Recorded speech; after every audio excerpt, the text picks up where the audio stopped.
নমস্কার।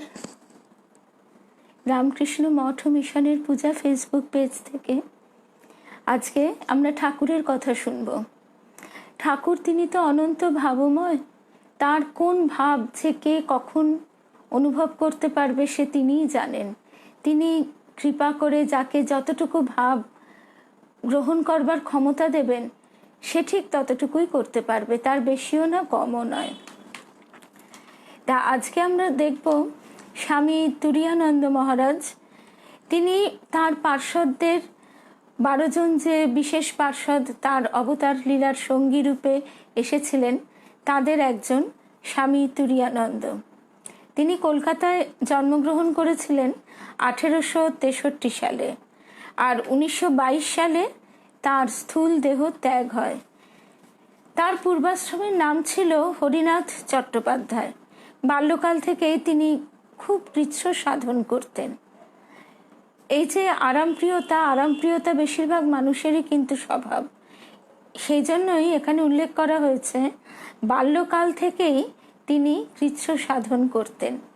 কিশোর বয়সে তিনি শ্রী রামকৃষ্ণকে প্রথম সাক্ষাৎ করেন এবং ঠাকুর তাকে গীতায় উপদিষ্ট ত্যাগের প্রতিমূর্তি মনে করতেন। নমস্কার সকল ভক্ত বন্ধুদের, শুভ সন্ধ্যা। আমরা এখন সবাই একসঙ্গে ঠাকুরের কথা শুনব। আজকে ঠাকুরের কথা আমরা শুনব স্বামী তুরীয়ানন্দ তাকে কিভাবে দেখেছিলেন, কতটা অনুভব করতে পেরেছিলেন, সেই প্রসঙ্গে তিনি যতটুকু বলেছেন সেই কথাই আমরা শুনব। তো স্বামী তুরীয়ানন্দ 1863 সালে তার জন্ম হয় এবং 1922 সালে তিনি স্থূল দেহ ত্যাগ করে চলে যান। এবং কত বড় কথা যে স্বয়ং ঠাকুর বলছেন তাকে গীতায় উপদিষ্ট ত্যাগের প্রতিমূর্তি মনে করতেন স্বয়ং ঠাকুর।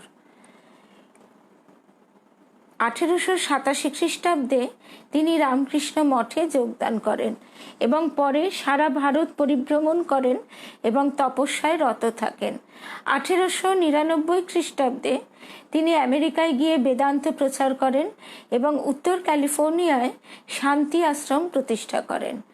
1902 খ্রিস্টাব্দে তিনি ভারতে ফিরে এসে জপ ধ্যানে সময় অতিবাহিত করতেন। যারা তার সংস্পর্শে এসেছিলেন তাদের সকলের কাছে তিনি প্রেরণার উৎস ছিলেন।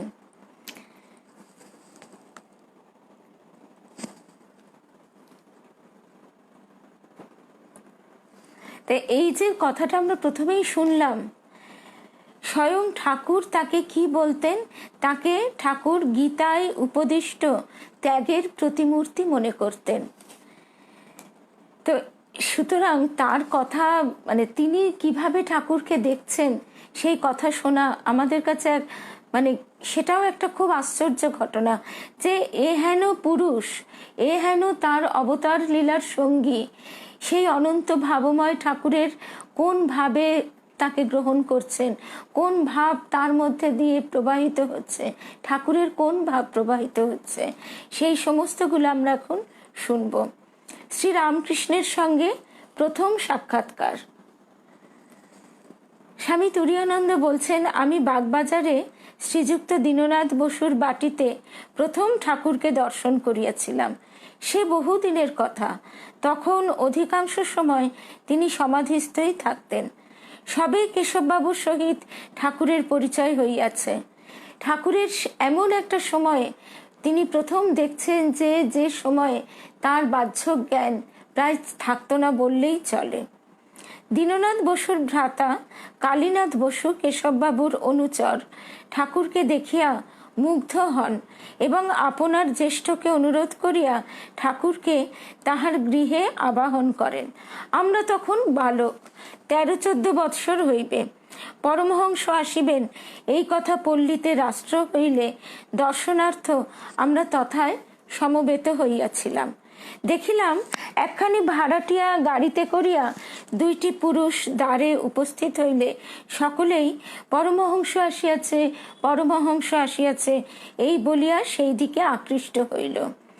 প্রথমে একজন অবতরণ করিল, বেশ হৃষ্টপুষ্ট বপু, কপালে সিন্দুরের ফোঁটা, দক্ষিণ হস্তের বাহুতে সুবর্ণ পদক, এবং দেখিলেই খুব বলশালী কর্মক্ষম বলিয়া মনে হয়। ইনি ছিলেন ঠাকুরের ভাগিনেয় হৃদয়নাথ মুখোপাধ্যায়। তিনি নামিয়া আর একজনকে গাড়ি হইতে নামাইতে লাগিলেন। ইনি দেখিতে অত্যন্ত কৃশ, গায়ে পরিহিত বস্ত্র কোমরে বাঁধা, এক পা গাড়ির পাদানে এবং অন্য পা গাড়ির মধ্যে রহিয়াছে, একেবারে সংজ্ঞাহীন। বোধ হইতেছে যেন মহা মাতালকে ধরিয়া নামাইতেছে। যখন নামিলেন দেখিলাম কি অপূর্ব জ্যোতি মুখমণ্ডলে বিরাজ করিতেছে।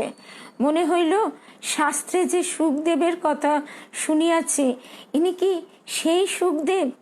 এখানে স্বামী তুরীয়ানন্দ যে এক কত বড় আধার সেটাই আমরা বুঝতে পারছি, কারণ তার বয়স তখন মাত্র 13-14 বছর, মানে এখনকার হিসেবে ক্লাস 7-8-এ পড়া একটি ছেলে। সে কি ভাবছে?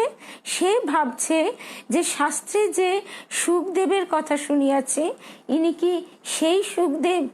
ধরাধরি করিয়া তাহাকে উপরে লইয়া যাইলে কিঞ্চিত সংজ্ঞা পাইয়া দেয়ালে বৃহৎ কালী মূর্তি দর্শন করিয়া প্রণাম করিলেন এবং একটি মনোমুগ্ধকর সঙ্গীতে উপস্থিত সকলের মনে এক অপূর্ব ভক্তি ভাব ও সমন্বয়ের স্রোত প্রবাহিত করিয়া দিলেন।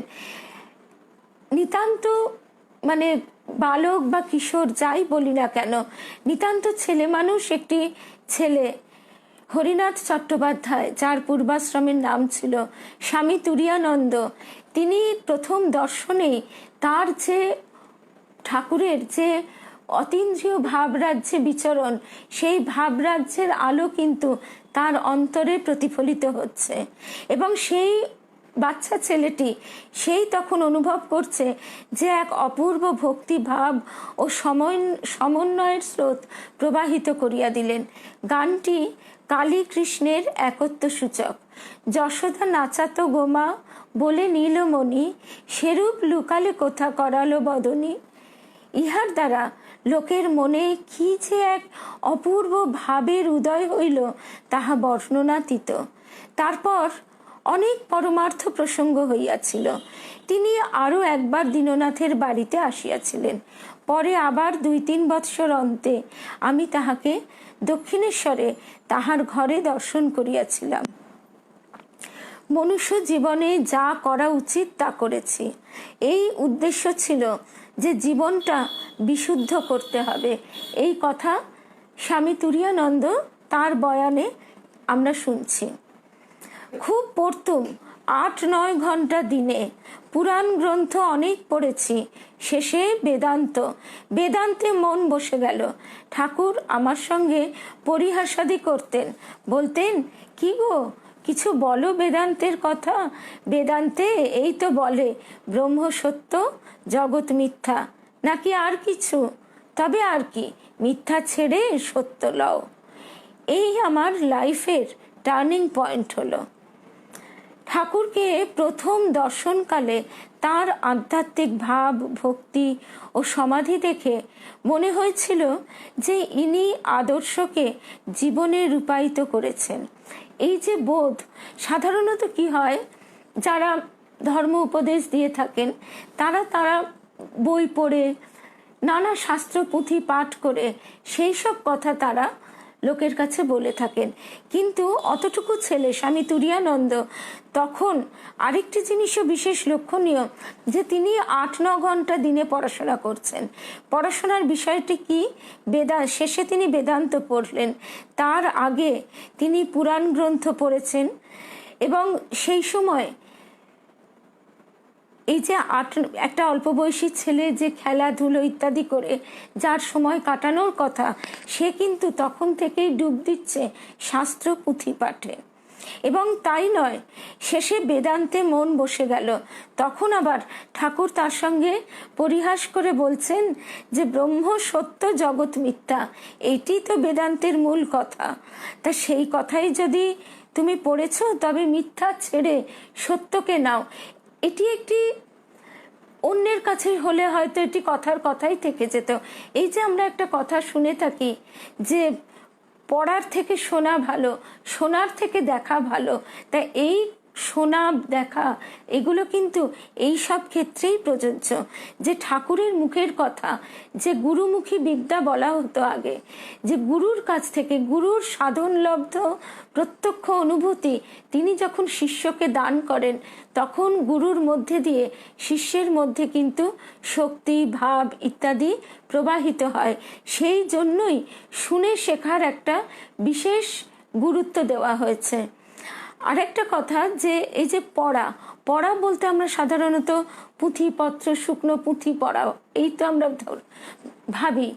ঠাকুর কিন্তু প্রথমেই বলে দিচ্ছেন যে পাঁজিতে লিখেছে এক আড়া জল, কিন্তু পাঁজি টিপলে এক ফোঁটাও পড়বে না। তো সেই রকম আমরা যদি শুধুমাত্র শুকনো বই পড়ে যাই, তাহলে আমরা পণ্ডিত হতে পারবো, আমরা 10 জনকে 10টা জ্ঞানের কথা বলতে পারবো, কিন্তু নিজের জীবনে সেটা প্রতিফলিত করতে গেলে গুরুমুখে সেটি শোনার প্রয়োজনীয়তা বিশেষ। কেননা স্বামীজি বলছেন, এক আত্মা থেকে অপর আত্মায় শক্তি সঞ্চারিত হয়, এবং যে আত্মা থেকে অপর আত্মায় শক্তি সঞ্চারিত হয়, সেই শক্তি সঞ্চারণকারী আত্মা হচ্ছে গুরু শক্তি, এবং যার মধ্যে সেটি প্রবাহিত হচ্ছে বা সঞ্চারিত হচ্ছে সেই হচ্ছে শিষ্য। কিন্তু মজার কথা, দেখা যায় যে সবাই গুরু হতে চায়, শিষ্য হতে কিন্তু কেউ চায় না। তো ঠাকুর এখানে যে একটি মাত্র কথা বলে দিলেন যে মিথ্যা ছেড়ে তবে আর কি, ব্রহ্ম সত্য জগৎ মিথ্যা, না আর কিছু, তবে আর কি, মিথ্যা ছেড়ে সত্য নাও। এবং সেখানে স্বামী তুরীয়ানন্দ বলছেন, এই আমার জীবনের টার্নিং পয়েন্ট হয়ে রইল, এই আমার লাইফের টার্নিং পয়েন্ট হলো। এই একটা কথাতেই তার জীবনের মোড় ঘুরে গেল। এই কথা কিন্তু যদি অন্য যে কেউ বলতেন, তাহলে সেটা কতদূর ফলপ্রসূ হতো সে বিষয়ে যথেষ্ট সন্দেহ আছে। ঠাকুরকে প্রথম দর্শনকালে তার আধ্যাত্মিক ভাব, ভক্তি ও সমাধি দেখে মনে হয়েছিল যে তিনি আদর্শকে জীবনে রূপায়িত করেছেন। আমি অনুভব করেছিলাম যে অবশেষে আমি আমার গন্তব্যস্থল খুঁজে পেয়েছি। আর আমি সংকল্প করলুম, যদি জীবনে একমাত্র কিছু লাভ করতে হয় তবে তা ঈশ্বর। তাকে কে জানবে, তিনি কৃপা করে জানালে তবে হয়, বলছেন স্বামী তুরীয়ানন্দ।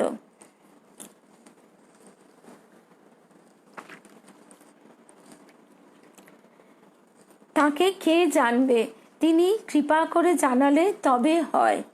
ঠাকুর একদিন আমায় কাঁদিয়ে ভাসিয়েছিলেন এই গানটি গেয়ে, ওরে কুশীলব করিস কি গৌরব, ধরা না দিলে কি পারিস ধরিতে।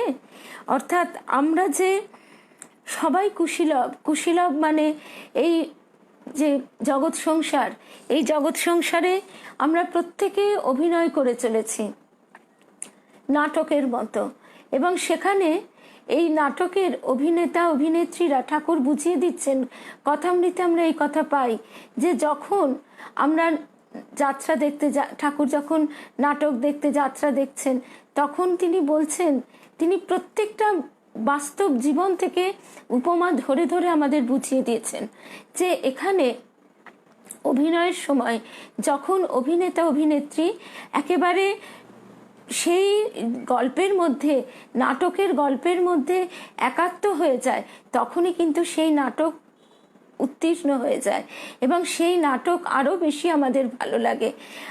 ঠিক সেই রকম আমরাও যে এখানে অভিনয় করছি সেটি আমরা ভুলে গেছি। আমরা ভুলে গিয়ে এর সঙ্গে এত বেশি মানে আমাদের আত্মবোধ এমনভাবে মিশে গেছে, আমরা একাত্ম হয়ে গেছি এমনভাবে যে আমরা আর সেখান থেকে আমরা যে অভিনেতা অভিনেত্রী এটা কিন্তু একেবারে ভুলে গেছি। আমরা অন্য সময় এই এখন যদি বসে বসে বা মনেও করতে পারি, কিন্তু কার্যক্ষেত্রে কর্মক্ষেত্রে দেখব যে সেটা আমাদের মনকে সজাগ করছে না, এবং সেই জন্যেই আমাদের মধ্যে এত মান অপমান বোধ। এই অভিনয়ের ক্ষেত্রে কি দেখা যায়, এই মুহূর্তে হয়তো দুজন পরস্পর অত্যন্ত গালি দিল, পরস্পরকে গালি দিল, খুব খারাপ কথা বলল, কিন্তু সেই নাটক ভেঙে যাবার পর পরস্পরকে জড়িয়ে ধরেছে বন্ধুভাবে। তো ঠিক সেই রকম আমাদেরও এইটাই হয়, আমরা লোকের কথায় দুঃখ পাই এই কারণে আমরা যে সেখানে এই কথাটি রুমাদি যেটা বলছে সেই কথাটি তো আমরা ভুলে যাই, যে এই জীবনের নাটক, জীবনে যে আমরা কেন আমরা দুঃখে সুখে কাতর হচ্ছি, আমরা সুখে উচ্ছ্বসিত হচ্ছি, এই যে দুঃখের সুখে অনুদ্বিগ্ন মন, এই রূপে থাকার উপদেশ যে গীতায় শ্রীকৃষ্ণ দিয়েছেন, যতক্ষণ না আমরা সম্পূর্ণরূপে বুঝতে পারবো যে আমরা জীবনে একটা নাটকের মধ্যে দিয়ে, একটা স্বপ্নের মধ্যে দিয়ে ভেসে চলেছি, ততক্ষণ কিন্তু আমরা বিচলিত ভাব কিছুতেই কাটাতে পারবো না। এবং এই বিচলিত ভাব থেকে স্থিতপ্রজ্ঞ হতে গেলে এই ভাবটি আমাদের সব সময় মনে রাখতে হবে। তাই তিনি বলছেন যে এই গানটি শুনে তিনি একেবারে কেঁদে আকুলি বিকুলি হয়ে গিয়েছিলেন। গানটি একটি লাইন মাত্র আমরা এখানে শুনছি, যে তিনি গাইছেন, ওরে কুশীলব করিস কি গৌরব। এত অহংকার, এত আমাদের বিচলিত ভাব, এ কিসের জন্যে? ধরা না দিলে কি পারিস ধরিতে। মানে তিনি যতক্ষণ আমাদের সেই বোধে প্রতিষ্ঠিত করছেন, তিনি যতক্ষণ না আমাদের ধরা দিচ্ছেন, তার আগে অবধি আমরা কিছুতেই বুঝতে পারি না। এইতেই একেবারে আকুলি বিকুলি করে দিয়েছিলেন। সেই দিনই স্থির ধারণা করে দিয়েছিলেন যে সাধন করে নিজের চেষ্টায় তাকে পাওয়া যায় না, নিজের চেষ্টায় তাকে পাওয়া যায় না, এই স্থির ধারণা তিনি করে দিয়েছিলেন। ওই যে কথাটা আমরা শুনলাম, যে ধরা না দিলে কি পারিস ধরিতে, তিনি ধরা দিলেই তবে তাকে পাওয়া যায়। ঠাকুর আমাকে বলিয়াছিলেন, যাহারা নির্বাণ প্রার্থনা করে তাহারা হীন বুদ্ধি।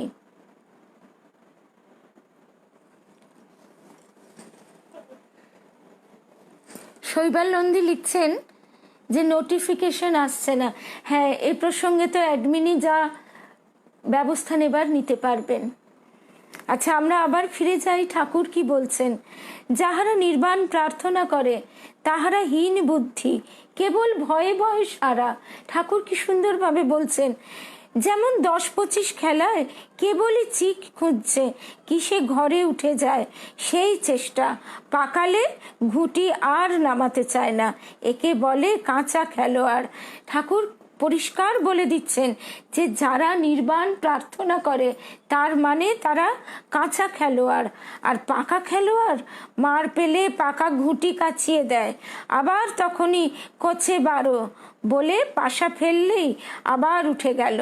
তাদের পাশা হাতের বশ, যেমন বলে তেমনি পড়ে, সুতরাং ভয় নেই, নির্ভয়ে খেলে। আমি বললুম, এমন সত্যি কি হয়? অর্থাৎ আমরা নিজেদেরই বশীভূত করতে পারছি না। তা সুতরাং আমরা যখন একবার নির্বাণের দিকে যদি এগিয়ে যেতে সমর্থ হই, তাহলে আবার আমরা ভয়ে ভয়ে এইভাবে থাকব, যে আবার আমরা যদি নিচে নেমে আসি আবার কি করে উঠব? ঠিক এই জিজ্ঞাসা তো আসবেই প্রাণে। তখন স্বাভাবিকভাবেই স্বামী তুরীয়ানন্দ বলছেন, এমন সত্যি কি হয়? প্রভু বললেন, হয় বই কি, মার কৃপায় ঠিক হয়। মা যে খেলে তাকে ভালোবাসে, যেমন চোর খেলায়। তা সত্যি তো, কত মানে এই যে ভালোবাসা, এই ভালোবাসার রূপ কিন্তু সাধারণ জীব আমাদের পক্ষে বোঝা খুব মানে গানগুলো গেয়ে শোনাবার ক্ষমতা আমার নেই, ক্ষমা করবেন। এরপরে যেদিন অনুষ্ঠান থাকবে অন্য কোনো ফেসবুক পেজ থেকে, সেদিন গান গায় দোলন মিত্র, ওকে নিশ্চয়ই অনুরোধ রাখবো যে ও যদি পারে এই গানগুলি শোনাবে। নিশ্চয়ই যে গানটিতে স্বামী তুরীয়ানন্দের প্রাণ আকুল হয়ে গিয়েছিল, সে গানটি তো আমাদের সকলেরই শুনতে ইচ্ছে করবে। তখন স্বামী তুরীয়ানন্দ বলছেন, এমন সত্যি কি হয়? প্রভু বললেন, হয় বই কি, মার কৃপায় ঠিক হয়। মা যে খেলে তাকে ভালোবাসেন, যেমন চোর খেলায়। তা মা তো এই যে লীলা, যে ভক্ত সেই কিন্তু প্রকৃত ভক্ত। এই ভালোবাসা কিন্তু জীবের পক্ষে বোঝা সম্ভব নয়। এক প্রকারে যে ভক্ত সে তো যোগী। ভক্তকে এই কারণেই যোগী যে সে তার আত্মজ্ঞান লাভ হয়েছে ভক্তির পথে, ভক্তি মিশ্রিত জ্ঞান। ঠাকুর বলছেন না যে যেমন তেমন করে তুমি আগে বাবুর সঙ্গে ভাব করে নাও, তারপর বাবু তোমাকে তখন যা বোঝাবার, তার কোথায় কি আছে, তার কোথায় কি সম্পত্তি, কোথায় কি জমি জায়গা, কি সম্পদ, সব তোমাকে বুঝিয়ে দেবেন। তো ভক্তি মিশ্রিত জ্ঞান, ভক্তি পথে কিন্তু প্রকৃত ভক্ত লাভ করে। এবং যতক্ষণ না সেই জ্ঞান লাভ হচ্ছে ততক্ষণ ভক্তি সাধারণত ভাবালুতার নামান্তর হয়ে যায়। প্রকৃত জ্ঞান না থাকলে কিন্তু ভক্তি ভাবালুতার নামান্তর হয়ে যায়। এইটি আমাদের বুঝতে হবে। কারণ এই যে ঠাকুর বুঝিয়ে দিচ্ছেন যে হয় বই কি, মার কৃপায় হয় ঠিক হয়। মা যে খেলে তাকে ভালোবাসেন। অর্থাৎ আমি এই জগৎ সংসারে প্রত্যেকটি ঘটনার মধ্যে বিরাজ করব। যে ভক্ত সে প্রতিটি সুখ দুঃখের লীলা চঞ্চল রূপ সে দেখবে, কিন্তু তার মধ্যে থেকেও সে সেই যোগে প্রতিষ্ঠিত থাকবে যে আমি একটি অভিনয় দেখছি।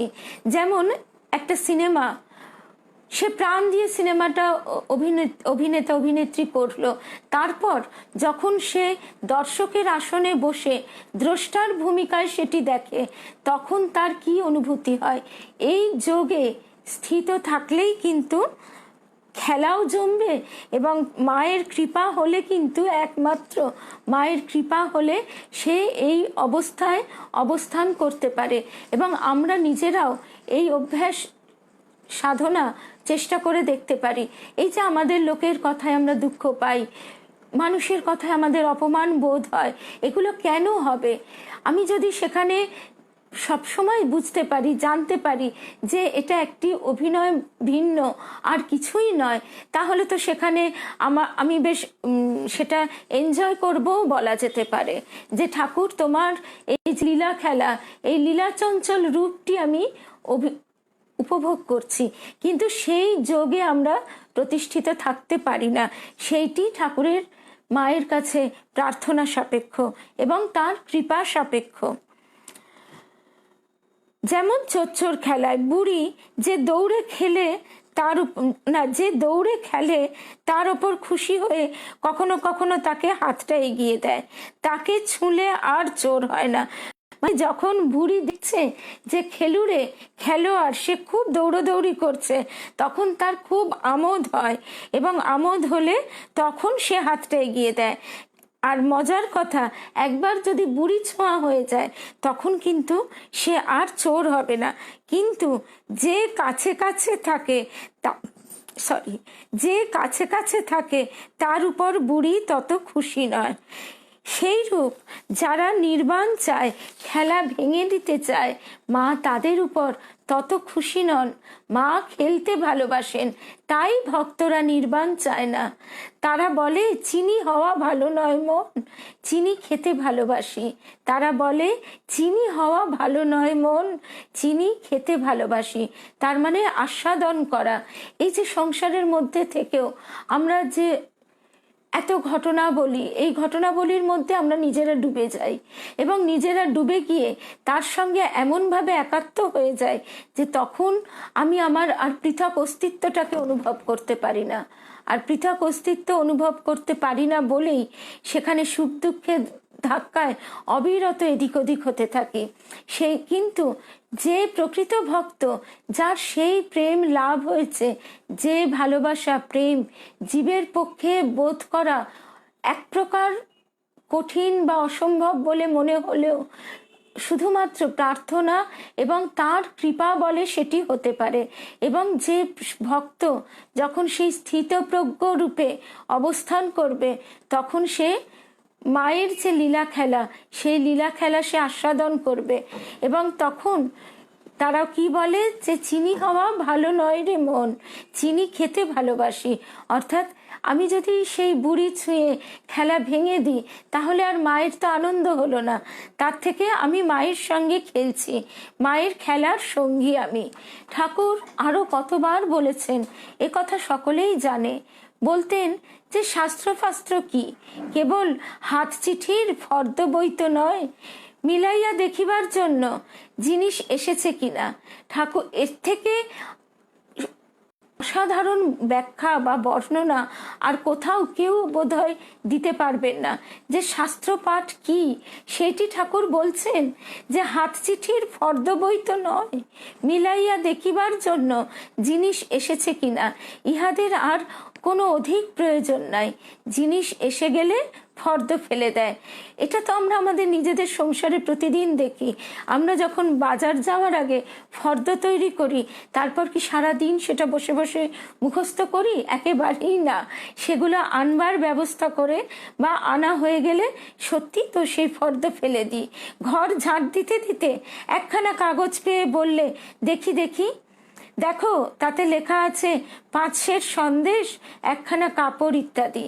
তাই দেখে বললে, ওসব পাঠানো হয়ে গেছে, ফেলে দে। একেবারে আমাদের ঘর সংসারে প্রতিদিনের যে কাজ, যে ঘটনা, সেই ঘটনা দিয়ে ঠাকুর কত গভীর তত্ত্ব, গভীরতম কথা তিনি বুঝিয়ে দিচ্ছেন। যে সাধারণত কি হয়, শাস্ত্রপুঁথি পাঠ, বই পড়ার যে একটা অহমিকা, সেই অহমিকা একেই তো আমাদের কত রকম আবরণ, তার উপরে এই পাণ্ডিত্যের আবরণ আমাদের ওপর একেবারে পুরু হয়ে চেপে বসে। তখন সেই ঝাড় দিতে দিতে যখন পাওয়া গেল যে সেই কাগজে লেখা আছে 5 সের সন্দেশ, একখানা কাপড় ইত্যাদি, তাই দেখে বললে, ওসব পাঠানো হয়ে গেছে, ফেলে দে। শাস্ত্রও সেই রূপ।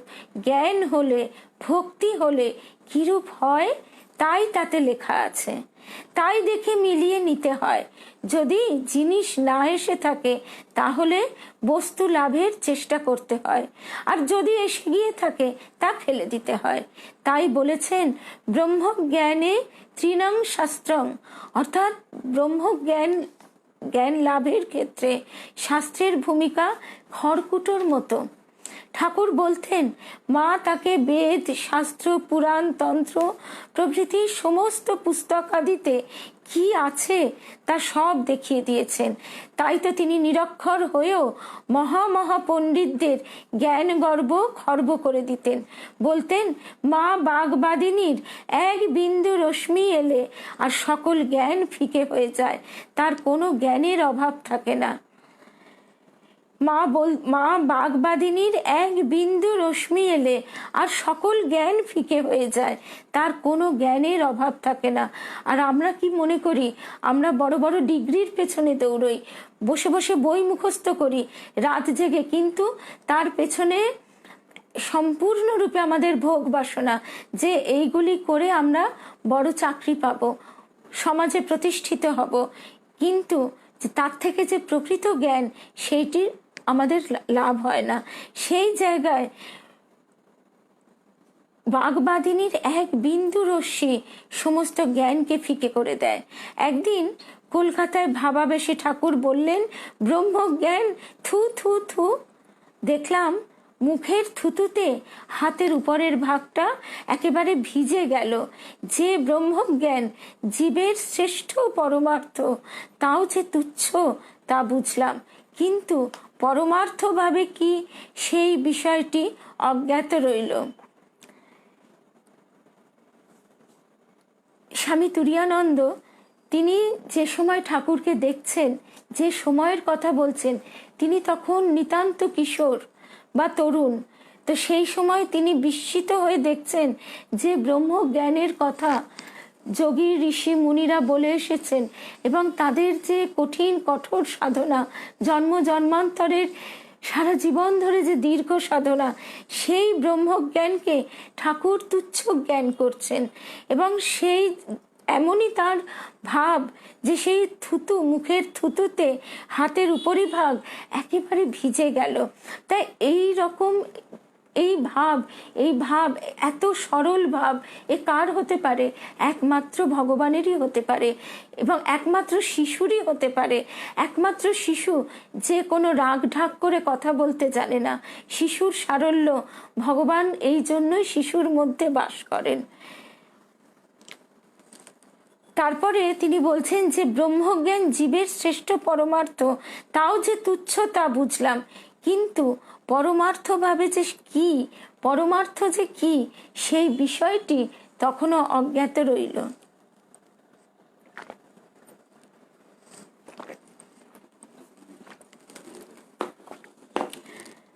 তারপরে স্বামী তুরীয়ানন্দ বলছেন দক্ষিণেশ্বরের দিনগুলির কথা।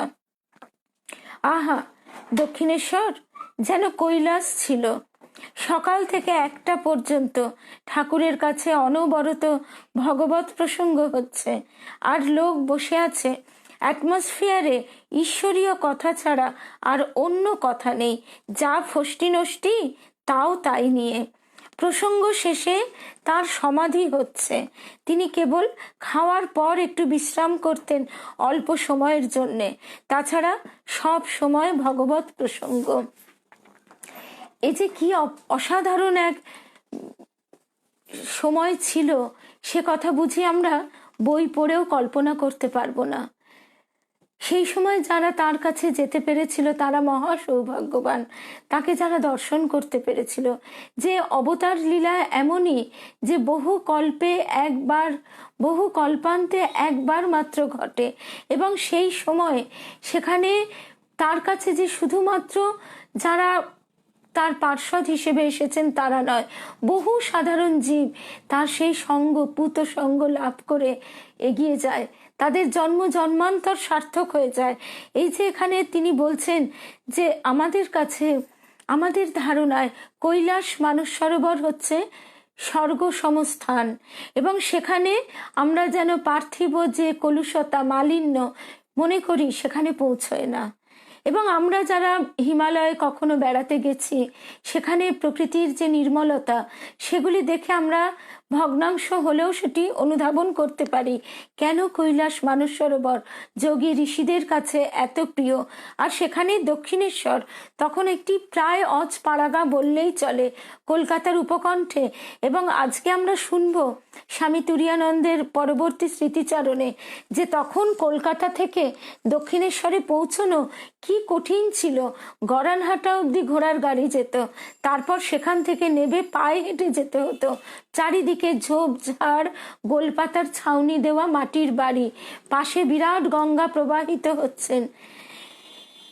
আর এখন সেখানে মেট্রো রেল আমাদের কয়েক ঘন্টার মধ্যে, কয়েক ঘন্টাও নয়, ঘন্টাখানেক, ঘন্টা দেড়েকের মধ্যে পৌঁছে দিচ্ছে। সেখানে বিরাট পরিবর্তন। এই পরিবর্তনের কথা, এইটি হচ্ছে অবতার লীলার আরেক আশ্চর্য নিদর্শন, আর এক আশ্চর্য বিষয় যে তিনি যদি তখন, তাকে লোকে কিভাবে লোকে বুঝতে পারেনি, পদাঘাত অবধি সহ্য করতে হয়েছে। ব্রাহ্ম সমাজে গেলে আলো নিভিয়ে দেওয়া হয়েছে। তিনি বিষ্ঠা পর্যন্ত মুখে দিয়ে দেখেছিলেন। তিনি রসিক ম্যাথরের বাড়িতে নর্দমা পরিষ্কার করছেন মাথার চুল দিয়ে। লোকে কেন বলবে না পাগলা বামুন তাকে? এটা তো খুব স্বাভাবিক বলা। সেই তিনি তখন যদি ভবিষ্যতের কথা বলে দিতেন, তাহলে তো লোকে তাকে উন্মাদ এমনিই বলতো, বেহেড মাতাল বলতো, তাহলে আর কি বলতো তার কোনো ঠিক নেই। কিন্তু মাত্র কিছু বছরের মধ্যে যে বিরাট পরিবর্তন আমরা দেখছি, এবং মানুষের মনের মধ্যেও সেই পরিবর্তনের জোয়ার কিন্তু এসে গেছে। অনেকে সেটি স্বীকার করবেন, অনেকে সেটা হয়তো করবেন না, কিন্তু কারোর স্বীকার না করার উপর কোনো সত্যতা নির্ভর করে না। যা সত্য তা সত্যই। স্বামীজি, ঋষি অরবিন্দ, তারা যে কথা বলে গেছেন তা আমরা না বুঝলেও সত্য, বুঝলে তো কথাই নেই। তো সেই রকম দক্ষিণেশ্বরকে সেই পরিস্থিতিতেই মনে হচ্ছে কি কৈলাস। সকাল থেকে 1টা পর্যন্ত ঠাকুরের কাছে অনবরত ভগবত প্রসঙ্গ হচ্ছে, আর লোক বসে আছে। সাধারণত ঠাকুরই বলেছেন যে বেশিরভাগ লোক কিন্তু নিম্ন দৃষ্টির, কিন্তু সেখানে এমন একটা শক্তি প্রবাহিত হচ্ছে, সেই শক্তির প্রবাহে কিন্তু মানুষের ভেতরে পরিবর্তন এসে যাচ্ছে। তিনি অনুভব করছেন যে অ্যাটমসফিয়ারে ঈশ্বরীয় কথা ছাড়া আর অন্য কথা নেই, যা ফষ্টি নষ্টি তাও তাই নিয়ে। প্রসঙ্গ শেষে তার সমাধি হচ্ছে, যে সমাধির কথা আমরা কল্পনাই করতে পারি না। শুধুমাত্র আমাদের পুঁথিতে পড়া, বইতে পড়া, মুহুর্মুহু সেই সমাধি দর্শন করছে ভক্তরা। তিনি কেবল খাওয়ার পর একটু বিশ্রাম করতেন অল্প সময়ের জন্য, তাছাড়া সব সময়ই ভগবত প্রসঙ্গ। সন্ধেবেলা কালীঘরে গিয়ে মাকে দর্শন ও ব্যজন করতেন ও খুব নেশার মতো হয়ে টলতে টলতে ফিরে আসতেন।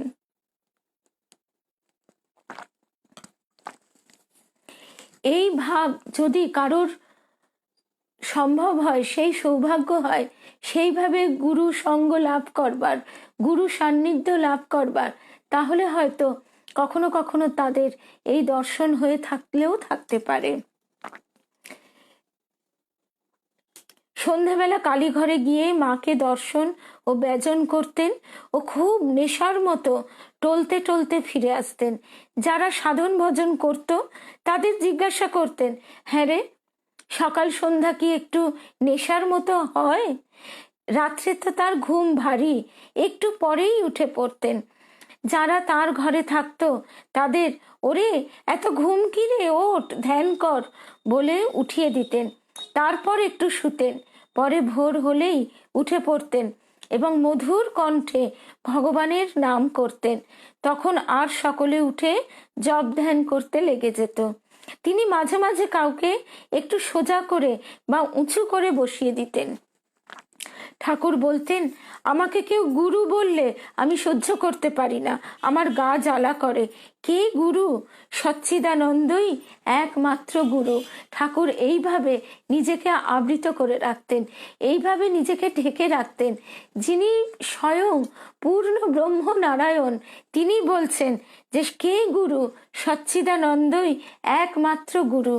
কিন্তু কখনো সখনো কেউ যদি ধরে ফেলতো, তখন তিনি কাশীপুরে যেমন তিনি খোকা মহারাজকে, সুবোধানন্দকে বলেছিলেন, গিরিশ ঘোষকে বলেছিলেন, এই রে ধরে ফেলেছে রে শালা। বাইরের জাগতিক গুরু পথ দেখিয়ে দেন, আর ভিতরের অন্তর্যামী গুরু প্রেরণা জাগিয়ে দেন।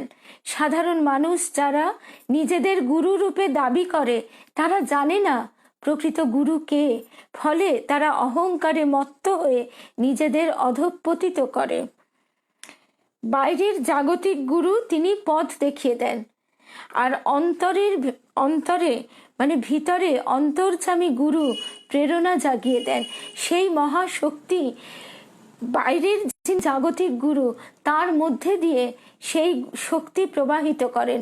অর্থাৎ তিনি, তার যে বিরাট শক্তি, সেই শক্তির সামনে তো আমরা দাঁড়াতে পারি না, আমরা সেই শক্তি সহ্য করতে পারি না।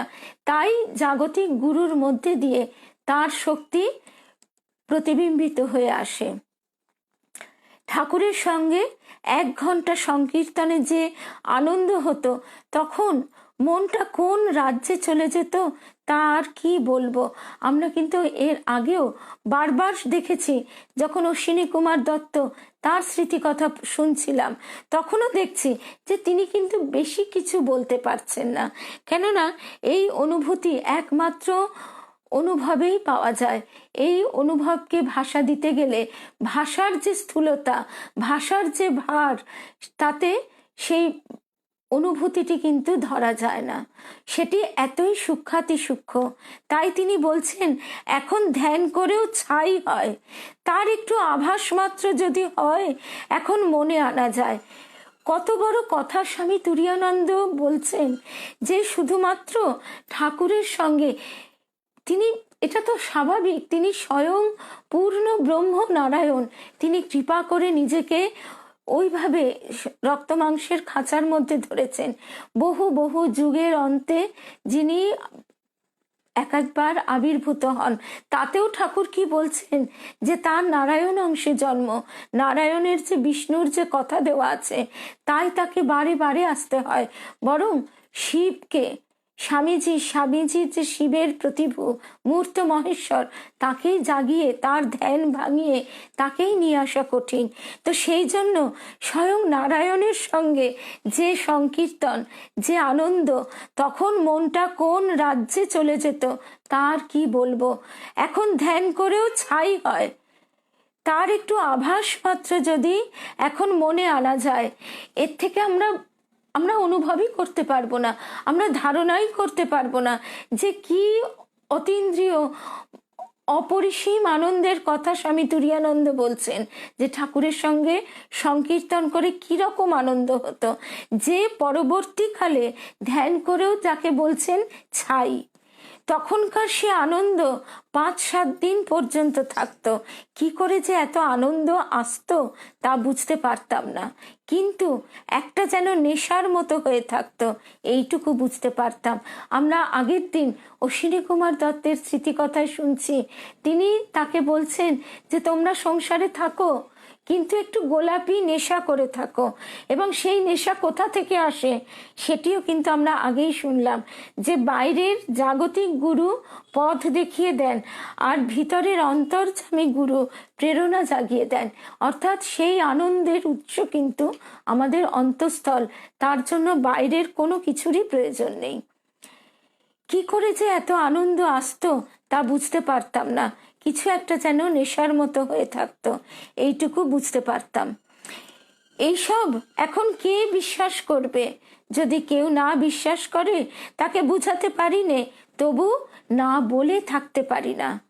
জীবেরা দুঃখ পেয়েছে বলে নির্বাণ চায়, অর্থাৎ দুঃখ কষ্টের সম্পূর্ণ নিবৃত্তি।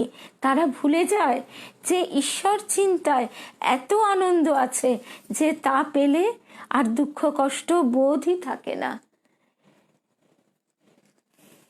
তো এই কথা যিনি স্বামী তুরীয়ানন্দ স্বয়ং বলতে পারছেন না, তো সে কথার ব্যাখ্যা আমরা কে করব, কি করে করব? সেই জন্যই তো বারে বারে ঠাকুর কিন্তু আমাদের বলছেন, ওগো তোমরা একটু অনুভব করে দেখো, সমুদ্রের কাছে আমরা যত এগিয়ে যাব তত তো আমরা সেই শীতল বাতাস পাবো, যত আমরা মেলার দিকে এগিয়ে যাব তত আমরা মেলার গুঞ্জন ধ্বনি শুনতে পাবো।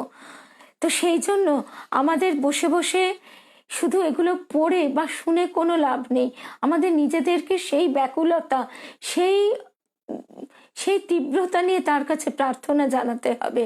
যদি আর তারপরে তো তিনি বারবার বলছেন যে আমরা যদি 1 পা এগিয়ে যাই, তিনি কৃপা করে 10 পা 100 পা এগিয়ে এসে তিনি তার দিকে টেনে নেবেন একদিন।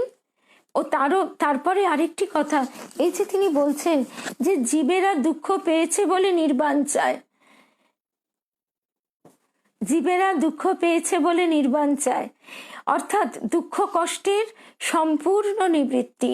তারা ভুলে যায় ঈশ্বর চিন্তায় এত আনন্দ আছে যে তা পেলে আর দুঃখ কষ্ট বোধই থাকে না।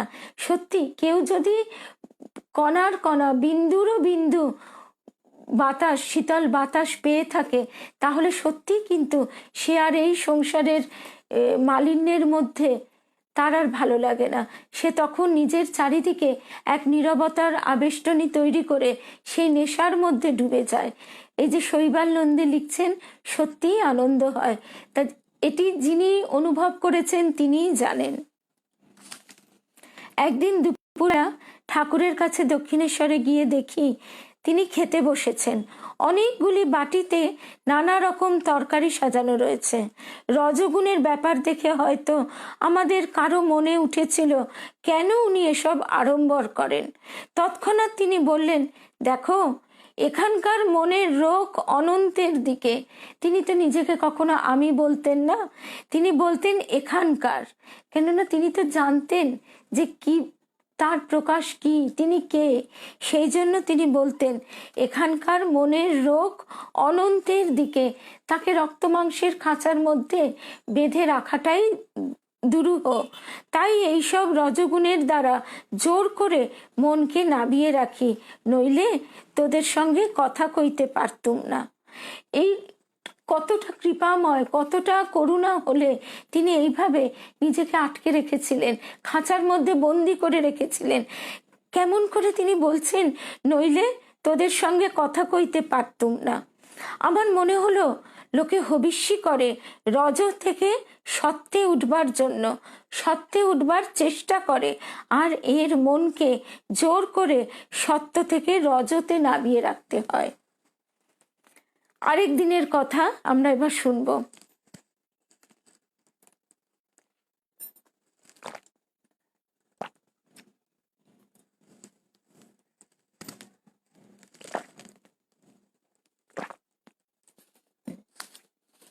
দক্ষিণেশ্বরে ঠাকুরকে দর্শন করিতে গিয়াছি। আরো অনেকে আসিয়াছেন, তাহাদের মধ্যে একজন বেদান্তে খুব পণ্ডিত, তিনিও আসিয়াছেন। ঠাকুর তাহাকে বলিলেন, বেদান্ত শোনাও। পণ্ডিত অতি শ্রদ্ধার সহিত প্রায় 1 ঘণ্টা কাল ধরিয়া উত্তম বেদান্ত ব্যাখ্যা করিলেন। ঠাকুর শুনিয়া খুব প্রীত, সকলেই আশ্চর্য। পরে কিন্তু ঠাকুর তাহার খুব সুখ্যাতি করিয়া বলিলেন, আমার কিন্তু বাপু অত শত ভালো লাগে না, আমার মা আছেন আর আমি আছি। তোমাদের ও বড় বড় জ্ঞান, জ্ঞেয়, জ্ঞাতা, ধ্যান, ধ্যেয়, ধাতা ইত্যাদি ত্রিপুটি প্রভৃতি বেশ খুব ভালো। আমার হচ্ছে কিন্তু মা আর আমি, আর কিছু নাই। এই কটি কথা এমনি করে বললেন যে মা আর আমি যেন সকলের হৃদয়ে অন্তত সেই সময়ের জন্য বিশেষভাবে বদ্ধমূল হয়ে গেল। যেন বেদান্ত সিদ্ধান্ত সমস্ত ফিকে বোধ হলো। বেদান্তের ওইসব ত্রিপুটির চেয়ে যেন ঠাকুরের মা আর আমি অতি সহজ, সরল ও মনজ্ঞ বলিয়া মনে হইল। সেই অবধি বুঝিলাম মা আর আমি ইহাই অবলম্বনীয়। আমরা প্রথম থেকেই শুনছি ঠাকুর বলছেন না যে ব্রহ্ম জ্ঞান থু থু থু, আবার এখানে বেদান্ত চর্চা, কিন্তু তিনি শেখাচ্ছেন কিভাবে সম্মান করতে হয়। আমাদের স্বভাবই হচ্ছে মানুষকে হেয় জ্ঞান করা। আমরা কজন মানুষকে প্রকৃত সম্মান, প্রকৃত শ্রদ্ধা দিতে জানি। তিনি সেই বেদান্তের পণ্ডিতকে তিনি নিরভিমানতা নিয়ে, তিনি অহংকার শূন্য হয়ে ঠাকুরের সামনে এসে বেদান্ত শুনিয়েছিলেন। সেই জন্য তিনি প্রীত হয়ে তাকে অতটাই সম্মান জানাচ্ছেন, অতটাই ভালোবাসা জানাচ্ছেন। কিন্তু তারপরেই, সেই সুখ্যাতির পরেই তিনি বলছেন যে আমার কিন্তু বাপু অত শত ভালো লাগে না, আমার মা আছেন আর আমি আছি। আমরা মায়ের মুখেও একজন ব্রহ্মচারী মহারাজ মাতৃদর্শন, যেদিন আমরা মায়ের কথা শুনি সেদিন একদিন আমরা শুনেছিলাম যে ব্রহ্মচারী মহারাজ স্বামী অরূপানন্দ, তিনি তখন ব্রহ্মচারী, তিনি তখন মাকে নানা বিষয়ে জিজ্ঞাসা করছেন, নানা বিষয়ে তত্ত্ব আলোচনা করছেন। তখন মা বুঝিয়ে দিচ্ছেন, অল্প অল্প কথায় মা গভীর তত্ত্ব বুঝিয়ে দিচ্ছেন। কিন্তু তিনি বুঝিয়ে দিয়ে শেষকালে বললেন, দেখো তোমাকেও তো জ্ঞান চচ্চড়ি করতে হবে না, তাহলে আমরা শুধু ওর মধ্যেই ঘুরপাক খাবো, প্রত্যক্ষ অনুভূতি কিছুতেই হবে না। এই যে বারবার আমরা এই কথাটা শুনে থাকি যে দেখার থেকে, পড়ার থেকে শোনা ভালো, এই যে বারে বারে বেদান্তের পণ্ডিত কত বেদান্ত পাঠ করেছেন, কত তার টিকা ভাষ্য করেছেন, কত সেটা নিজের মধ্যে ঢুকিয়েছেন, তবে তো তিনি সেটি পাঠ করে ব্যাখ্যা করছেন। কিন্তু তাতে তিনি কতটা রস পাচ্ছেন, তার কতখানি রস তিনি পেলেন। স্বামী তুরীয়ানন্দ তিনি যে বলছেন না যে এই কটি কথা এমনি করে বললেন যে মা আর আমি যেন সকলের হৃদয়ে অন্তত সেই সময়ের জন্য বিশেষভাবে বদ্ধমূল হয়ে গেল। তার কারণ কি, ওই শোনা ভালো, পড়ার থেকে শোনা ভালো। কিন্তু সেই শোনা কার মুখ থেকে? গুরুর মুখ থেকে। আর তিনি তো স্বয়ং সচ্চিদানন্দ, তার মুখ থেকে শোনা সে তো অন্য, মানে তার যে কি তার যে কি মানে অভিঘাত, সেটি তো আমাদের পক্ষে কিছুতেই বোঝা সম্ভব না। তিনি যখন মর্মমূলে এই কথাটি বিদ্ধ করে দিচ্ছেন, তার যে বদ্ধমূল ধারণায় তিনি অনুপ্রবিষ্ট করিয়ে দিচ্ছেন, তখন তার কীরকম লাগছে সেটা বোঝা তো আমাদের পক্ষে সত্যিই অসম্ভব। তাই তিনি বলছেন, যেন বেদান্ত সিদ্ধান্ত সমস্ত ফিকে বোধ হলো। বেদান্তের ওইসব ত্রিপুটির চেয়ে ঠাকুরের মা আর আমি অতি সহজ সরল ও মনজ্ঞ বলিয়া বোধ হইল। সেই অবধি বুঝিলাম মা আর আমি ইহাই অবলম্বনীয়। সেই জন্য সেইভাবে সেই গুরু মুখে সেই শক্তি আছে যার, তার কাছ থেকে শোনার যে আলাদা অভিঘাত, তার যে আলাদা শক্তি তরঙ্গ আরেকজনের অন্তরে প্রবেশ করে, সেইটি আমরা বুঝতে পারছি যে শোনার কত গুণ। শব্দ ব্রহ্ম বলা হয়, তখন সেই গুরু শক্তি থেকে শব্দ ব্রহ্ম অপর আত্মার মধ্যে প্রবেশ করে। যতই খারাপ সংস্কার নিয়ে আসুক না কেন, সৎসঙ্গে লোক ভালো হয়ে যায়। যেমন আতরের দোকানে গেলে তুমি ইচ্ছা করো আর নাই করো, আতরের গন্ধ তোমার নাকে ঢুকবেই। কি অপূর্ব কথা যে তুমি চাও না চাও, আমি যদি সাধু সঙ্গ করি তার মুখ থেকে সদা সর্বদা কিন্তু ঈশ্বরীয় কথাই প্রবাহিত হয়। তার শরীর থেকে তার সান্নিধ্য লাভ করছে, যদি কেউ সেই সাধু সঙ্গ লাভ করে, তার দেহ থেকেও, তার শরীর মন সব কিছু থেকে যে শক্তি প্রবাহিত হয়, সেই শক্তির মধ্যে মানুষের কুভাব কিন্তু দূর হয়ে যায়। এটা আমরা সংসারেও দেখে থাকি যে কোনো কোনো মানুষের সান্নিধ্য কেন আমাদের ভালো লাগে। আরেকটা কথা, যে আমরা সাধারণত দেখা যায় যে আমাদের মনের যে তরঙ্গ, আমাদের মনের যে ভাব, আমরা ঠিক সেই রকম ভাবযুক্ত মানুষের সঙ্গই ভালোবাসি। এবার কারোর যদি নিজেকে উন্নত করবার ইচ্ছা, চেষ্টা, তীব্রতা জাগে, তখন সে কি চাইবে? তখন সে চাইবে সাধুসঙ্গ করতে। তখন খুব স্বাভাবিকভাবেই তার সংসারের বিষয় আশয় কুট কচালি এই সমস্ত কথা কিন্তু তার ভালো লাগবে না। তখন সে যেভাবেই হোক না কেন, সে বই পড়েই হোক বা সরাসরি হোক, সে সাধুসঙ্গ করতে চাইবেই। এবং সেই জন্যই তিনি বলছেন যে সৎসঙ্গে লোক ভালো হয়ে যায়। যেমন আতরের দোকানে গেলে তুমি ইচ্ছা করো আর নাই করো, তোমাকে সুগন্ধ তোমার নাকে ঢুকবেই। সাধু সঙ্গ কি করে লোক? করতে কি পারে যে সে? ঠাকুর কথা বলছেন, ভক্তেরা শুনছে, তাদের সঙ্গীরা কিন্তু কানে কানে বলছে, চল না আর কত শুনবো। এখানেও এই কথাটা কতখানি আমাদের প্রণিধানযোগ্য যে সাধু সঙ্গ কি করে লোক? লোকে কি সাধু সঙ্গ করে? তারা অনেক সময় দেখা যায় যে চাইলেও তাদের প্রবৃত্তি তাদের ঠেলে দেয়, তাদের প্রবৃত্তি তাদের সাধুসঙ্গ করতে দেয় না। তাদের মনের সেই স্থিরতা নেই, তাদের মনের সেই গভীরতা তখনও আসেনি, তাদের সেই আধার ক্ষেত্র প্রস্তুত হয়নি। ততক্ষণে তাদের মনে হবে আমরা ততক্ষণে একটু আমাদের টাকা পয়সার চিন্তা করি, আমাদের ভবিষ্যতের চিন্তা করি। আমরা ভালো কথা আর কতক্ষণ শুনবো? ভালো কথা অল্প শোনাই ভালো। ভালো কথা নিয়ে বেশি চিন্তা ভাবনা করতে গেলে বেহেড মাতাল হয়ে যাবে। এই রকম চিন্তা ভাবনাই অধিকাংশ বিষয়ী মানুষের থাকে। তাই তিনি বলছেন, সাধু সঙ্গ কি করে লোক? করতে কি পারে যে সে?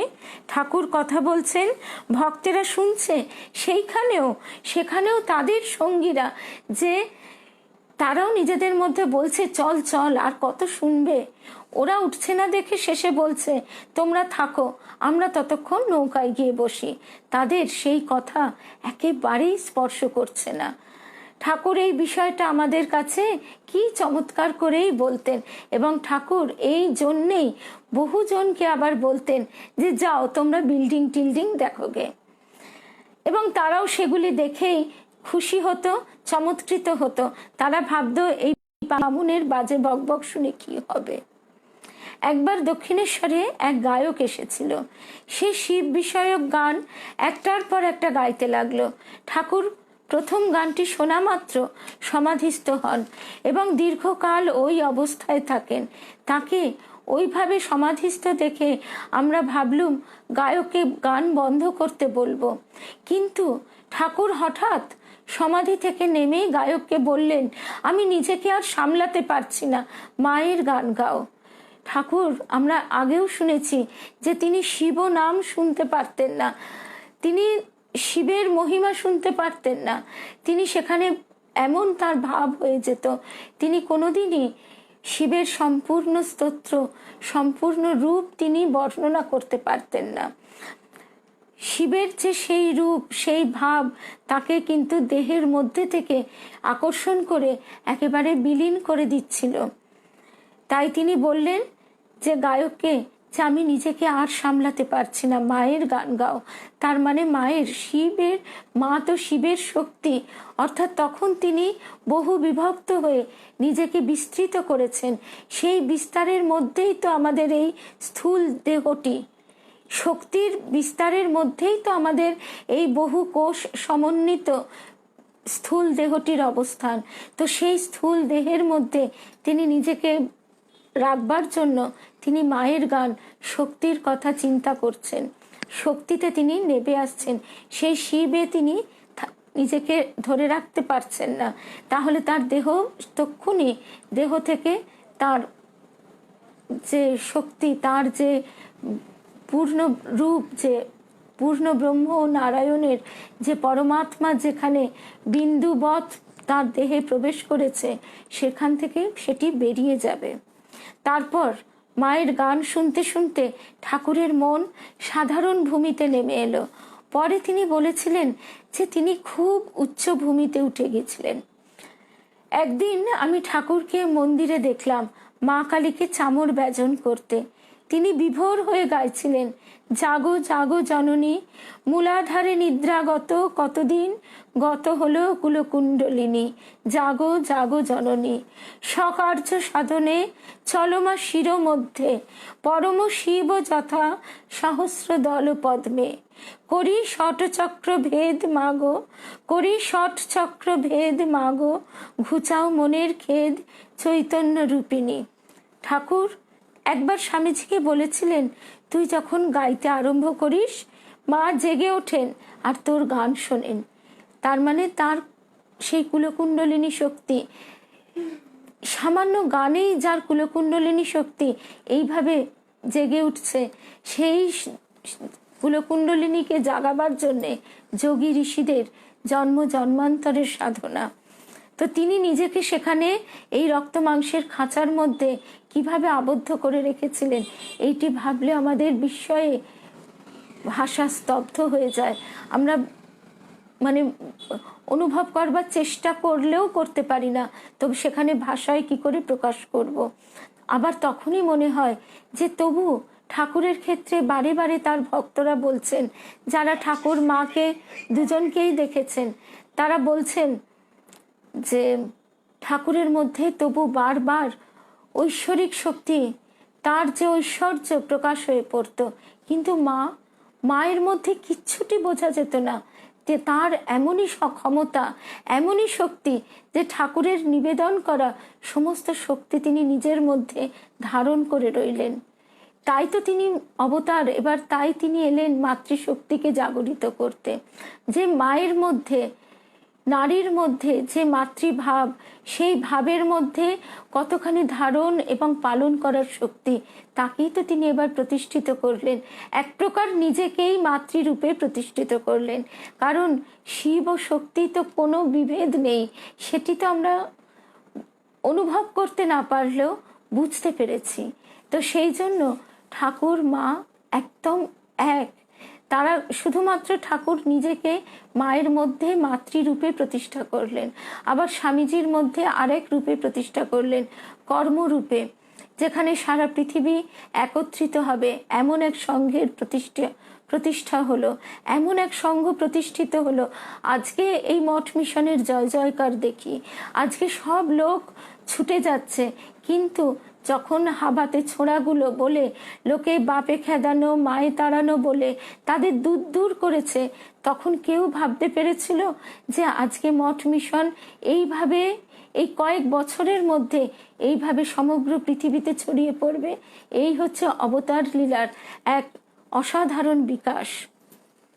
এবং ভক্ত এইটি চায়, ভক্ত চায় ভক্তি যোগে, শুধু ভক্তির ভাবালুতা নয়, ভক্তি যোগে প্রতিষ্ঠিত থেকে সেই রসকে আস্বাদন করতে, যে কথা আজকে আমরা প্রথম থেকেই শুনছি। ঠাকুর একবার স্বামীজিকে বলেছিলেন, ও এটা তো আমরা শুনলাম, আমাদের ঠাকুরের দেখেছি তিনি যেন রসের খনি ছিলেন, তার আর তুলনা হয় না।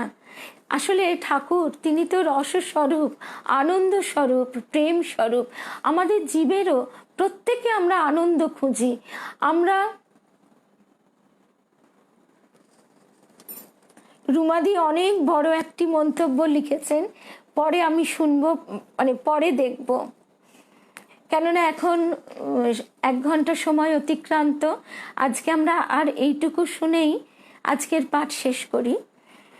তো ঠাকুর, এই যে আমরা জীব, আমরা মানুষ, এমনকি পশু পাখি, প্রত্যেকে আমরা ভালোবাসার কাঙাল। আমরা প্রত্যেকে ভালোবাসা চাই, কিন্তু এই ভালোবাসাকে আমরা যখন স্থূল জগতে নামিয়ে আনি, তখনই এর মধ্যে ওই আঁশচুবড়ির গন্ধ, মালিন্য ইত্যাদি লেগে গিয়ে তার যে প্রকৃত সৌন্দর্য, তার যে প্রকৃত কল্যাণী রূপ, সেইটি নষ্ট করে দেয়। তো এখানে আমরা দেখছি যে স্বামী তুরীয়ানন্দ বলছেন, আমাদের ঠাকুর দেখেছি তিনি যেন রসের খনি ছিলেন, তার আর তুলনা হয় না। একদিন কেশববাবুর দক্ষিণেশ্বরে আসবার কথা ছিল। যে সময় তার আসবার কথা ছিল, তার অনেক পূর্বেই ঠাকুর লাল পেড়ে ধুতি পরে একখানি ভালো চাদর গায়ে দিয়ে, পান চিবিয়ে, ঠোঁটটি লাল করে কেশবের প্রতীক্ষায় তার ঘরের বারান্দায় পায়চারি করতে লাগলেন। আমরা এর আগেও একদিন শুনেছি যে তিনি অস্থির হচ্ছেন, সেই অশ্বিনী দত্তের কথাতেই আমরা শুনেছি যে কেশবের আসার কথা, এবং সেই জন্য তিনি ব্যস্ত হয়ে পড়ছেন যে কখন তিনি আসবেন, কখন তিনি আসবেন। আবার যেই একটু আওয়াজ হচ্ছে, তখনই তিনি যেন ব্যস্ত হয়ে বলছেন, ওই বুঝি এলো, ওই বুঝি এলো। আর তারপরে এই যে এইখানে আমরা সেটি 2 লাইনে শুনে নিই যে তিনি বারে বারে রাজেন্দ্র বাবুকে বলছেন, দেখো দেখিন কেশব এসে আসছে কিনা। সে অশ্বিনী দত্তের স্মৃতিচারণ। একজন একটু এগিয়ে ফিরে এসে বললেন, না। আবার একটু শব্দ হতে বললেন, দেখো, আবার দেখো। আবারও একজন দেখে এসে বললেন, না। অমনি পরমহংসদেব হাসতে হাসতে বললেন, পাতের উপর পরে পাত, রাই বলে ওই এলো বুঝি প্রাণনাথ। ওই যে কেশবের নাম, যে শ্রীকৃষ্ণের নাম, তাতেই তার উদ্দীপন। আমরা যে পদাবলিতে পড়েছি, রাধার কৃষ্ণ মেঘ দেখলেই কৃষ্ণের ভাবে উদ্দীপন হতো, জাম গাছ দেখলে তার কৃষ্ণের উদ্দীপন হতো। তো সেই রকম কেশব নামটি শুনেই তিনি উদ্দীপ্ত হয়ে উঠছেন। তিনি বলছেন, হ্যাঁ দেখো, কেশবের চিরকালই কি এই রীতি, আসে আসে আসে না। কিছুকাল পরে সন্ধ্যা হয় হয় এমন সময় কেশব দলবল সহ এসে উপস্থিত। তো এই যে এই রীতি আসে আসে আসে না, ভক্ত ঠিক বাউলের গানে আমরা পাই যে তারে ধরি ধরি মনে করি, ধরতে গেলে ধরা দেয় না। ঠিক এখানেও দেখছি যে তিনি আসবেন বলে, কেশব আসবেন বলে তিনি আগে থেকে সেজে গুজে, পান চিবিয়ে, ঠোঁটটি লাল করে কেশবের প্রতীক্ষায় বারান্দায় পায়চারি করছেন। আবার লাল পেড়ে ধুতি পরে গায়ে আবার চাদর দিয়েছেন। তিনি কেশবের মন জয় করবার জন্য। তার এই যে প্রকৃতি ভাব, কি অসাধারণ ভাব! এইসব ভাবের ব্যাখ্যা আমরা কেউ করতেই পারবো না। স্বামীজি খুব রসিক ছিলেন। ও এই তো তারপরেই তিনি বলছেন, পায়চারি করছেন, কেশব এসে তাকে ওই অবস্থায় দেখে বললেন, আপনার যে আজ খুব সাজগোজ দেখছি, ব্যাপারটা কি? ঠাকুর হাসতে হাসতে বললেন, আজ যে আমায় কেশবের মন ভুলাতে হবে, তাই তো এত সাজগোজ। কি অপূর্ব কথা যে তিনি সখীভাবে, রাধাভাবে কেশবের নাম, শুধু নামেই যে নামি, নাম নামি অভেদ, এই ভাবটি তিনি সঞ্চারিত করে দিচ্ছেন ভক্তদের মধ্যে। কি অসাধারণ কথা! তিনি হাসতে হাসতে, এই যে আমরা একটু আগেই শুনলাম যে সারাক্ষণ চলতো শুধু ঠাকুরের কথা, ঈশ্বরীয় প্রসঙ্গ, এমনকি ফষ্টি নষ্টি সেও ঈশ্বরীয় কথা নিয়ে। তাই এইখানেও তাই হাসতে হাসতে তিনি বলছেন, আজ যে আমায় কেশবের মন ভুলাতে হবে, তাইতে এত সাজগোজ। কেশব শুনে হাসতে লাগলেন। স্বামীজিও খুব রসিক ছিলেন, তবে শ্রী রামকৃষ্ণের সঙ্গে তার রসিকতার তুলনা হয় না। তার কথা শুনে সময় সময় হেসে পেটের নাড়ি ছেড়ে যেত। তিনি বলতেন, আমি মাঝে মাঝে আঁশ জল ছিটে দিয়ে এদের ধাত ঠিক রাখি। একবার কেশববাবু ও প্রতাপ মজুমদার এসেছেন। তাদের সামনেই জনৈক ব্রাহ্ম ভক্ত বললেন, এরা যেন গৌর নিতাই। ঠাকুর কাছেই ছিলেন। কেশব তাকে জিজ্ঞাসা করলেন, আপনি তবে কি? তিনি অমনি বললেন, আমি তোমার দাসের দাস, রেণুর রেণু। কেশব বললেন, একে ধরবার জো নেই। কি অপূর্ব কথা যে যেখানে আমরা প্রত্যেকের জীব, আমরা সবসময় অহংকারে ফুলে উঠছি, সেখানে তিনি আমাদের শেখাচ্ছেন, তিনি পূর্ণ ব্রহ্ম নারায়ণ। তিনি বলছেন, আমি তোমার দাসের দাস, রেণুর রেণু। আবার এটাও মনে রাখতে হবে, জীব অর্থাৎ আমরা কিন্তু অনেক সময় নিরহংকারিতার, নিরভিমানিতার একটা ছদ্মবেশ ধারণ করি। সেইগুলি দেখিয়ে, সেই ভাব দেখিয়ে আমরা লোকের কাছে বাহবা কিনতে চাই। আমাদের মনের ভেতরে ইচ্ছে থাকে, আমি নিরহংকারিতা দেখাচ্ছি, কিন্তু লোকে আমাকে প্রশংসা করবে উল্টে। ঠাকুরই ব্রাহ্মদের প্রণাম করতে শেখান। তার কাছ থেকেই ব্রাহ্ম সমাজে ভগবানের মাতৃভাব ঢুকল। তারা তো ঈশ্বরকে নিরাকার, নিরাবলম্ব ঈশ্বর রূপে কল্পনা করত, সেইভাবে তাদের ভাব ছিল। কিন্তু সেই ভাব ধরা ছোঁয়ার বাইরে, সেইভাবে নিজেকে প্রতিষ্ঠিত করা খুব কঠিন। তার থেকে মা হচ্ছেন আমাদের জীব জগতের সবচেয়ে সহজতম, শ্রেষ্ঠতম এমন একটি ভাব, যেখানে নিঃস্বার্থ, নিঃশর্ত ভালোবাসার চরম প্রকাশ আমরা দেখতে পাই। তবে জীবের ক্ষেত্রে একটি জিনিসই দেখা যায়, সেই মাতৃত্বের গভীরতা থাকলেও ব্যাপ্তি থাকে না। কিন্তু আমরা সেই মাকে এবার আমরা পেয়েছি, যে মা শুধু জন্ম জন্মান্তের মা নয়, তিনি অনু পরমাণু মানে পিপিলিকারও মা, স্বয়ং শ্রী রামকৃষ্ণেরও মা। এটা আমরা ভাবতেও পারি না, অনুভব করবার চেষ্টা নিজেকেই করতে হবে। এই যে এক একটি কথা, এই কথার গভীরতা ব্যাখ্যা করার সামর্থ্য আমাদের নেই। এই গভীর কথাগুলি শুধুমাত্র আমাদের নিজেদের মনে মনে বারবার চিন্তা করতে করতে তিনি আমাদের মনের ভিতর থেকে বুঝিয়ে দেবেন যে এর গভীরতা কতখানি, এর অর্থ কতখানি। তখন আর এই সংসার আমাদের টানবে না। ঠাকুরই ব্রাহ্মদের প্রণাম করতে শেখান। তার কাছ থেকেই ব্রাহ্ম সমাজে ভগবানের মাতৃভাব ঢুকল।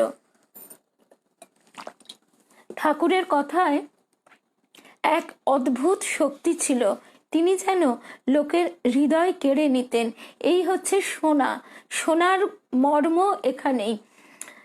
ঠিক ঠাকুরের গুরু শক্তি যখন যে যন্ত্রের মধ্যে দিয়ে, অর্থাৎ যে দেহের মধ্যে দিয়ে, যার বাক্যের মধ্যে দিয়ে প্রবাহিত হয়, একমাত্র তার কথারই কিন্তু তার কথাই মানুষ শোনে, এবং শুনে তার অন্তরে সেই কথা প্রবেশ করে।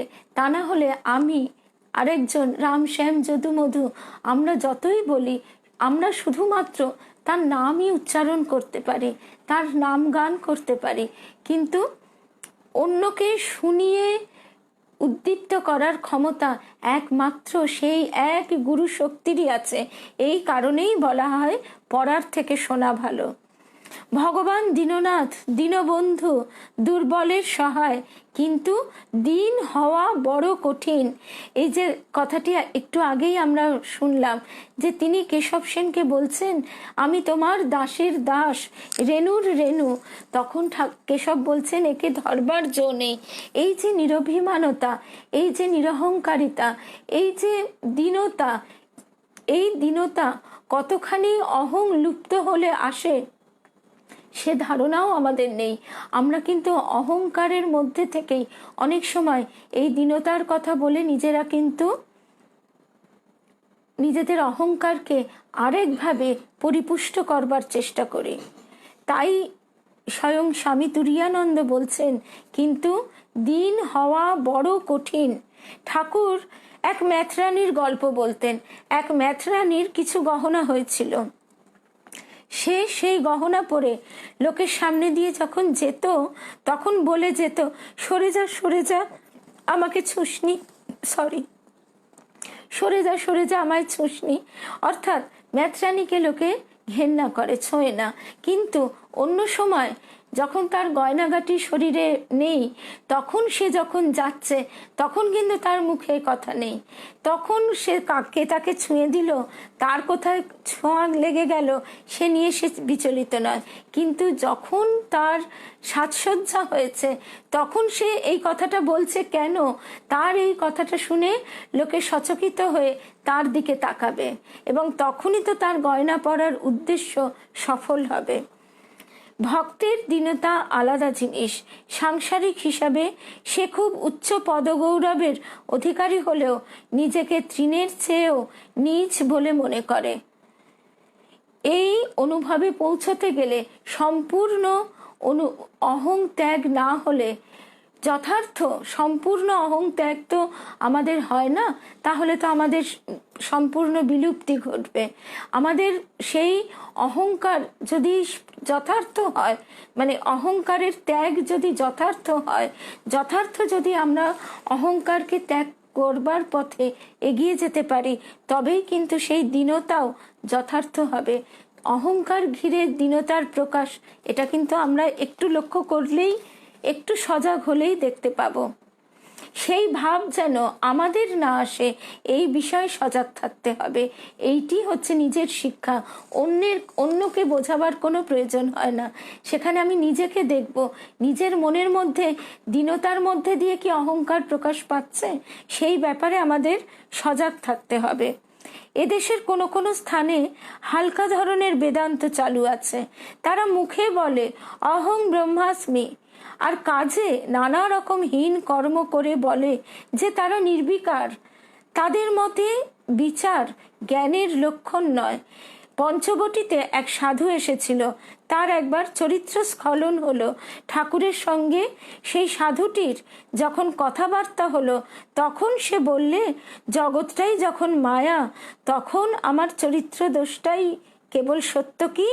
ঠাকুর বললেন, তোর অমন জ্ঞানে মুতে দি। অসত্যে প্রশ্রয় কোনো মতে দেওয়া উচিত নয়। বিচার পাকলেই জ্ঞান। অর্থাৎ প্রতি মুহূর্তে আমাদের নিজেদেরকে সৎ অসৎ বিচার করে চলতে হবে।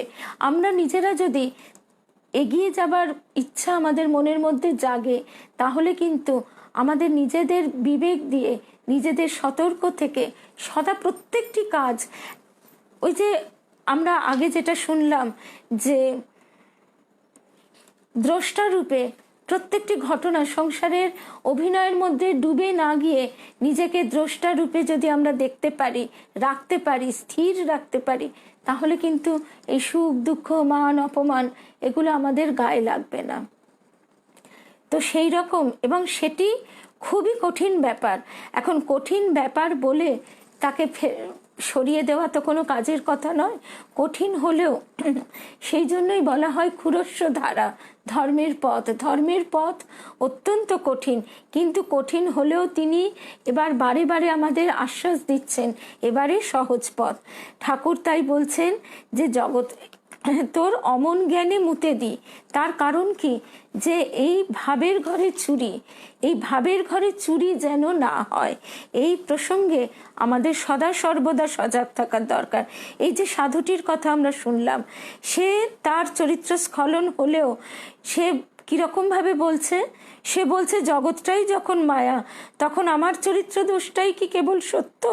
ঠাকুর পরিষ্কার বললেন, তোর অমন জ্ঞানে মুতে দি, অর্থাৎ সেটি হচ্ছে ভাবের ঘরে চুরি। সেই জন্য আমাদেরও সতর্ক থাকতে হবে যে আমাদের যেন সেটি না হয়। মনটাকে সংসার থেকে তুলে রাখা কি কঠিন ব্যাপার, আবার নেমে পড়ে। বাসনার হাত থেকে মুক্তি পাওয়া বড় শক্ত। যার কিছু নেই, ঠাকুর বলতেন, সেও একটা বিড়াল পুষে সংসার পাতায়। এই হচ্ছে বাসনার টান, এই হচ্ছে আকর্ষণ। সেই আকর্ষণ থেকে তার কৃপা লাভ হলে আমরা নিশ্চয়ই বেরিয়ে যেতে পারবো। আজ এই পর্যন্তই শুনলাম। এর পরের দিন আমরা স্বামী তুরীয়ানন্দের কথাই আবার শুনব, তার মধ্যে দিয়ে ঠাকুরের কথা শুনব, তার অনুভব শুনব, তার যে ঠাকুরের কাছে কি অভিজ্ঞতা, তার যে অনুভব, সেই সব কথা শুনব। এর পরের দিন আমরা শুনব যে স্বামী তুরীয়ানন্দ বলছেন প্রেম ও কাম দুটো খুব পাশাপাশি কিনা। তাই ঠাকুর বলতেন, কাম অন্ধ, প্রেম নির্মল। ভাস্বর, মানুষ বুদ্ধি থাকলে কাম, আর ভগবত বুদ্ধি থাকলেই প্রেম। মনকে খুব বিশ্লেষণ করতে হয়, তন্ন তন্ন করে দেখতে হয়। সেই ভাবের ঘরে চুরি যেন আমাদের না হয়, এই ব্যাপারে আমাদের সদা সতর্ক থাকতে হবে। এর পরের আরেকটি কথা শুধু আমরা শুনে শেষ করি, কেননা এত সুন্দর কথা যে ঠাকুরের কথা যেন আর শেষ করা যায় না। স্বামী তুরীয়ানন্দ মহারাজ তিনি বলছেন, ঠাকুর আমায় বলেছিলেন কাম আরো বাড়িয়ে দাও। আমি তো শুনে অবাক, বলেন কি আবার বাড়াতে হবে? তখন বললেন, কাম আর কি, প্রাপ্তির কামনা তো, তাকে পাবার জন্যে কামনা করো, খুব কামনা বাড়িয়ে দাও, তখন অপর কামনাগুলি উবে যাবে। কি অপূর্ব কথা যে ঠাকুর যে বলছেন মোড় ঘুরিয়ে দাও, মোড় ফিরিয়ে দাও। কিন্তু এই কথার মধ্যে দিয়ে, এই শব্দের মধ্যে দিয়ে তিনি শিষ্যের মধ্যে, ভক্তের মধ্যে সেই ভাব সঞ্চারিত করে দিচ্ছেন, যে কথা পড়ে হয় না, এই কারণেই শুনে হয়, এই কারণেই বলা হয় গুরুমুখী বিদ্যা। এই যে তিনি বললেন কাম আর কি, প্রাপ্তির কামনা তো, তাকে পাবার জন্য কামনা করো, খুব কামনা বাড়িয়ে দাও, তখন অপর কামনাগুলি উবে যাবে। এই কথার মধ্যে দিয়েই তিনি সেই শক্তিটি ভক্তের মধ্যে, শিষ্যের মধ্যে সঞ্চারিত করে দিলেন। এই প্রসঙ্গে আমরা আরো বিস্তারিত শুনব আগামী বৃহস্পতিবার। আজকে এই পর্যন্তই। সবাই ভালো থাকবেন। আর ভালো তো আমরা নিশ্চয়ই থাকব, কারণ ঠাকুর মাকে যারা আমরা ধরে রেখেছি, ধরবার চেষ্টা করে চলেছি, তাদের তো ভালো থাকাটাই স্বাভাবিক, ভালো না থাকাটাই অস্বাভাবিক। তিনি আমাদের কৃপা করে ধরে রেখেছেন। এই বোধ যখন আমাদের এসে যাবে, তখন আমাদের খারাপ থাকার প্রশ্নই ওঠে না। আর আগামীকাল শুক্রবার আমরা বিশ্বজনীন বার্তা ফেসবুক পেজ থেকে সৎ প্রসঙ্গে শুনব। সৎ প্রসঙ্গ মানে এই যে কথাগুলো আমরা ঠাকুরের প্রসঙ্গে শুনি, মায়ের প্রসঙ্গে শুনি, সেই প্রসঙ্গটি আমরা আরেকটু বিস্তারিতভাবে অন্যান্য বই থেকে আমরা শুনে নেব। অন্য মহারাজরা কিভাবে বলছেন, অন্য সাধকরা কিভাবে বলছেন, আমরা কথাগুলি বারবার বুঝে নেবার চেষ্টা করব। নমস্কার, সবাই সঙ্গে থাকবেন আগামী শুক্রবার সন্ধে 7:30 থেকে বিশ্বজনীন বার্তায়।